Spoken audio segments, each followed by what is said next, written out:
The key witness at the center of the alleged scandals in the energy sector is the permanent secretary at the Ministry of Energy, Kabagambe Kalisa.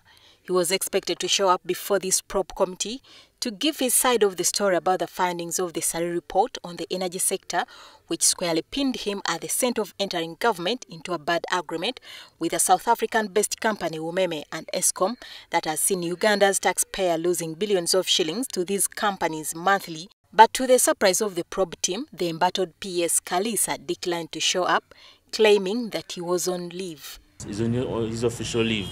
When the date was fixed by the tribunal, we never consulted him. So we just fixed a date for the 29th, and we never knew that he would not be available. We are hoping he will be available on the 27th. Though the panel of investigators was left with no option but to adjourn the probe to February 27 this year, it's on record of the Parliamentary Public Accounts Committee report of March last year, when the PS described the salary report to have been written by street boys. This meant to Parliament that Kalisa had reservations about the findings of the report and the technical know-how of General Salim Saleh's team that came up with the report. Kabagambe's failure to show up before this probe sparked off a heated debate from Umeme and Aero officials, with counter-accusations of attempts to withhold information from the tribunal. The Electricity Regulatory Authority seeks to block this report being brought into evidence for consideration by the tribunal. I think the allegation that we're sitting on the report is absolutely false. That false. First of all, it's an old report of 2008-9. It has been out in the public. It affects Umeme. Umeme has always known about it. It implicates Umeme in a lot of irregularities. We've read about it, so we know. And we want to demonstrate our case by highlighting sections in the report which are very evident.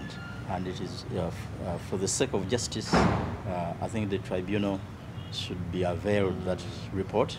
Key at the center of this contention is the alleged fraud cited in the operations of Umeme and ERA.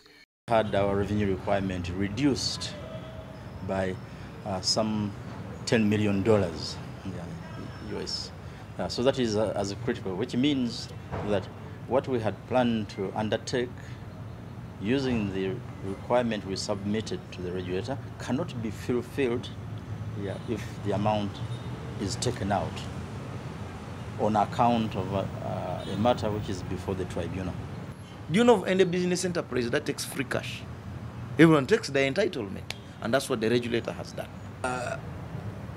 And those amendments were taken to protect the sector. They were taken to protect the sector.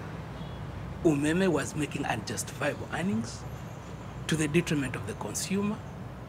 It was not paying taxes. That is the allegation of my client.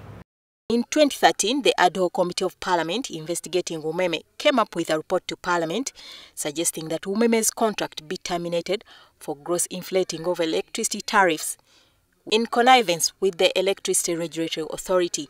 But to the disappointment of the probing committee of Parliament into Umeme operations, a section of legislators were reported to have been summoned for a workshop by Umeme officials at one of the hotels, and each was paid 5 million shillings to ensure that they failed the Umeme report that it was intended to have its contract cancelled. Stella Nabakooza, WBS TV, Kampala.